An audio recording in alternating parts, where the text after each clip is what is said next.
Helicopter की बात की जाए तो अभी खबर आ रही थी मेनका कि हेलीकॉप्टर आधे घंटे तक वहां पर घूमता रहा, किसी सुरक्षित स्थान की खोज में वो लगे हुए थे जिससे कि उसे लैंड कराया जा सके, लेकिन ऐसा मुमकिन नहीं हो पाया। और लगातार जो आपको बता दें कि सीएम योगी आदित्यनाथ ने भी, प्रधानमंत्री नरेंद्र मोदी ने भी ट्वीट करके दुख जताया है, अमित शाह ने भी ट्वीट करके दुख जताया है, ये भी लगातार हम आपको अपडेट कर रही हैं। और इस पूरे हादसे में आपको बता दें कि 14 लोगों की जान चली गई है। जिस MI-17 से ये हादसा हुआ उसको लेकर भी लगातार सवाल खड़े हो रहे हैं, क्योंकि इतना हाईटेक वो चॉपर जिसकी हम बात कर रहे हैं, जिसमें आपको बता दें कि 3 क्रू मेंबर्स के साथ 36 लोग सवार हो सकते हैं, इतना हाईटेक है वो। चेन ऑफ होटल्स ग्रुप है, उन्होंने इसको ऑर्गेनाइज किया और साथ ही साथ हिमाचल सरकार के जो डिपार्टमेंट है आर्ट, लैंग्वेज एंड कल्चर, उनके तरफ से भी इसमें अपने आप को जोड़ा गया। और जेपी नड्डा बीजेपी के राष्ट्रीय अध्यक्ष किसी और मसले पर वो कह रहे थे, लेकिन फिलहाल जो सबसे दुखद खबर आज की है कि CDS जनरल बिपिन रावत, उनकी धर्मपत्नी अब हमारे बीच नहीं है। दुर्घटना में हमने उन्हें खो दिया है। कुन्नूर में चॉपर क्रैश हुआ था। कर्नल अजय कोठियाल इस वक्त हमारे साथ है। कर्नल अजय कोठियाल, थोड़ी देर पहले मैं आपको सुन रही थी, आप अपना एक्सपीरियंस बता रहे थे कि किस तरीके से जनरल बिपिन रावत एक सीनियर, लेकिन वो हर जूनियर के साथ जुड़ जाते थे। आपने भी अपना एक्सपीरियंस बताया कि वो एक सैन्य अधिकारी के तौर पर हमेशा चौकस रहते थे, तो निजी जिंदगी में उतने ही जिंदा दिल पे थे, लोगों से कनेक्ट हो जाते थे। आप सही कह रहे हैं। अभी तक तो ना हम ये उम्मीद कर रहे थे कि इतना बड़ा हादसा जो एक्सीडेंट हुआ है, लेकिन उसके बाद भी ना शायद खबर ये आएगी कि सब लोग ठीक हैं। तब मेरे को याद आता था उनका किस्सा, जब 2015 में वो दीमापुर में कोर कमांडर थे, 3 कोर कमांडर, और एक मिलिट्री ऑपरेशन को मॉनिटर करने के लिए हेलीकॉप्टर से जा रहे थे और उस टाइम पे हेलीकॉप्टर क्रैश हो गया था। जब हेलीकॉप्टर क्रैश हुआ उसके बाद थोड़ी बहुत चोट उनको लगी, लेकिन वो बिल्कुल ठीक ठाक निकले और दूसरे हेलीकॉप्टर से फिर गए ऑपरेशन एरिया में। आज हमें लग रहा था शायद ऐसी ही कोई खबर हमें देखने को, सुनने को मिलेगी, लेकिन यहाँ तो अभी तो सारा ही एकदम से खत्म हो गया। पर ये जरूर है कि मतलब सर, मैम और जितने भी उसमें थे, मतलब सब जगह शोक तो है ही। कहीं ना कहीं हमने जनरल बिपिन रावत जैसे इतने एक्सपीरियंस, इतने जो उनके अपनी भावनाएं थी उत्तराखंड की तरफ खासकर, वो सारी की सारी हमने मिस कर दी हैं। पर पुरानी जो हमारे उनसे जो अच्छे एक्सपीरियंस रहे हैं, हम उनको जरूर याद रख के और लोगों को ये मैसेज देंगे कि जनरल बिपिन रावत के अंदर जिस तरीके की खासियतें थी, उन चीज़ों को कैसे हम लोगों के अंदर और जानकारी दें और बढ़ा सकें।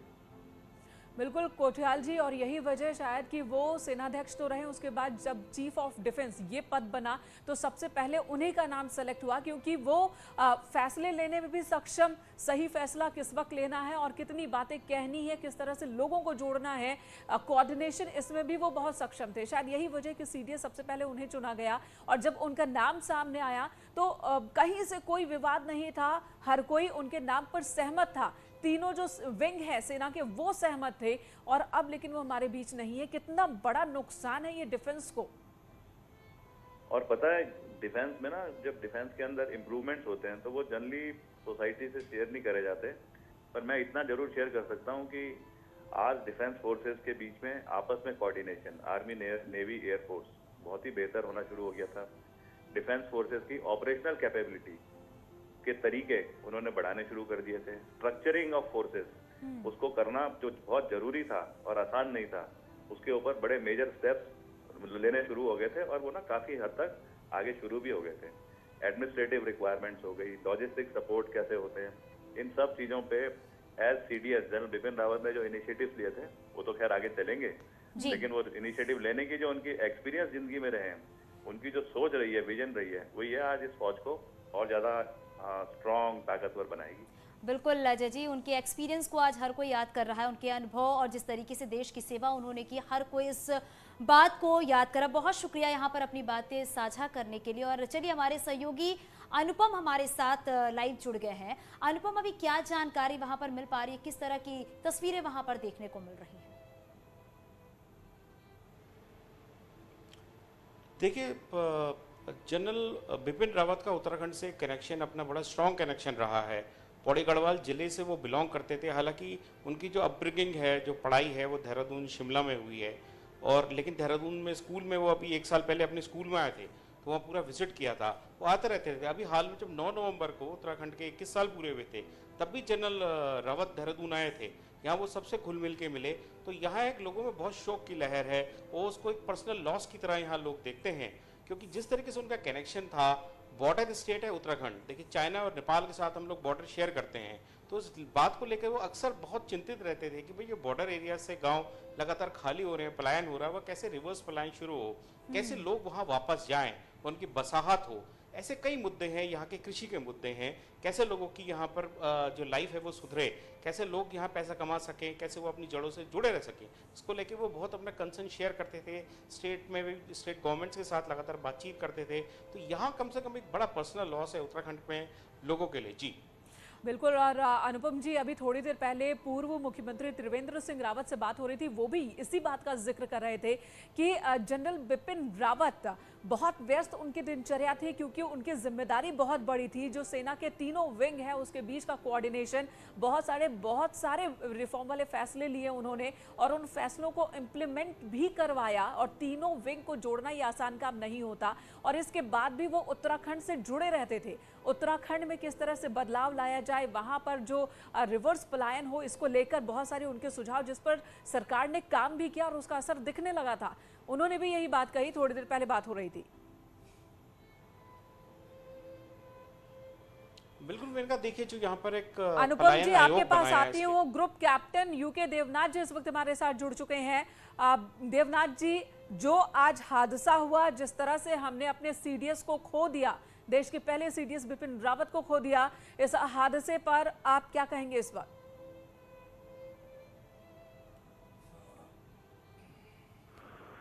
सेना के तीनों जो विंग हैं, आर्मी, नेवी और एयरफोर्स, उनको बहुत ही सम्मानीय और बहुत ही प्रोफेशनल जी इतना जमा हो रहा है कि अराउंड जी जी आपकी आवाज साफ साफ नहीं आ पा रही, एक बार फिर रुख करेंगे। अनुपम त्रिवेदी का एडिटर उत्तराखंड हमारे साथ मौजूद है। अनुपम जी, आप बता रहे थे कि, और त्रिवेंद्र सिंह रावत ने भी बताया कि किस तरीके से जो बॉर्डर इलाके हैं वहां पर बसावट को बढ़ाने के लिए उन्होंने अपने स्तर पर भी काम किया, सरकार के साथ मिलकर भी काम किया और उसका असर दिखने लगा था। वहां पर किसानों के लिए उन्होंने अखरोट की नर्सरी खुद लगवाई, किसानों के बीच पौधे मुफ्त में बांटे ताकि वो उससे जुड़ सके, लोग जुड़ सके, और अब वो तमाम चीजें अब मिस करेंगे वहां के लोग।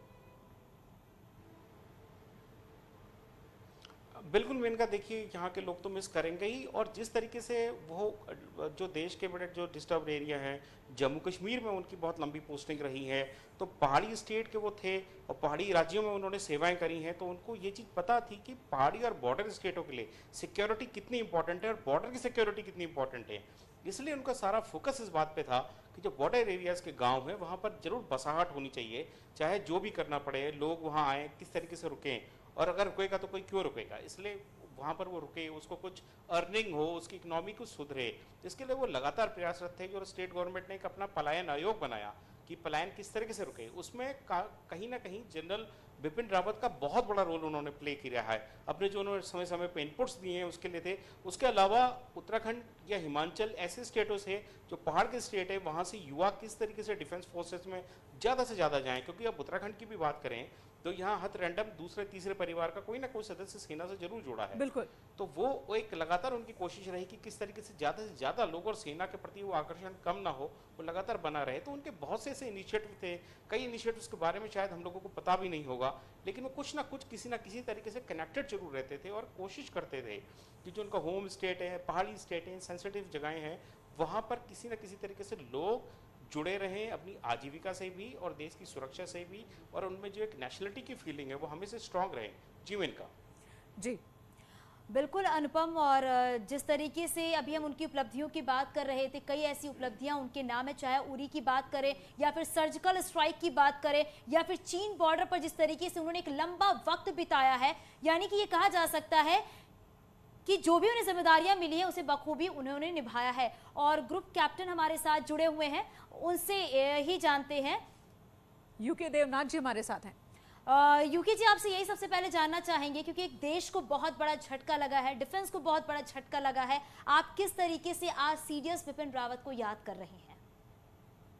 जनरल बिपिन रावत के जाने से देश को बहुत ही बड़ा नुकसान हुआ है, धक्का लगा है। वह हमारे देश के महानतम सेना नायकों में से एक रहे हैं। देश हमारी डिफेंस फोर्सेस, वायुसेना, नौसेना, थल सेना हमेशा उनको याद रखेगी। मैं आपको बता दूं कि अपने सेवा काल के दौरान उन्होंने देश के पश्चिमी, पूर्वी तथा उत्तरी तीनों सीमाओं पर बहुत ही जबरदस्त ड्यूटी दी है। उनका एक सपना था कि जब युद्ध हो तो हमारी जो तीनों सेनाएं हैं वो एक साथ मिलकर युद्ध करें। ये एक बहुत बड़ी बात थी। उनका यह सपना अब शायद अगले सीडीएस को पूरा करना पड़ेगा। बिल्कुल। जनरल रावत में एक और खास बात थी, जवानों से लेकर यानी सिपाही, नायक, हवलदार से शुरू करके